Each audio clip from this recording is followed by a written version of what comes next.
இது யாருன்னு பாருங்க ஃப்ரெண்ட்ஸ். உங்க யாருன்னு தெரியுமா? நம்ம சஷ்டிமாறன். நம்ம சஷ்டிமாறன் என்ன பண்ணா தெரியுங்களா? கொண்டு கொள்ள ஒன்ன வச்சு கூடி நின்ன ஊற வச்சு கொண்டு கொள்ள வந்தது என்ன கோழிக்கிளியே. யாரு யாரு அது யாரு? எங்க சஷ்டிமாறன் இவன் பேரு. கொண்டு கொள்ள ஒன்ன வச்சு கூடி நின்ன ஊற வச்சு கொண்டுக்குள்ள போனது என்ன கோழிக்கிளியே. எங்கள் சஷ்டி வந்து இப்போ சாப்பாடு கேட்குறோம் ஃப்ரெண்ட்ஸ். உங்களுக்கு தெரியுமான்னு தெரியாதையா தெரியல. எங்கள் சஷ்டிமாறன் இப்போ சாப்பாடு வச்சா பபக்குன்னு சாப்பிடுவான்.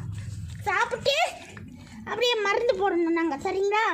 எங்கள் சஷ்டிமாறன் சாப்பிட்ற யாரும் கண்ணு வைக்காதீங்க ஃப்ரெண்ட்ஸ். அவனுக்கு வந்து அவன் சாப்பிடுவான். அவனா பாருங்க சூப்பராக சாப்பிடுவான். சாப்பிடு மேலே குட்டியே, சாப்பிடுங்க தாங்க குட்டியே, சாப்பிடுங்க. டபக்கு சிப்பக்கு சாப்பிடுங்க.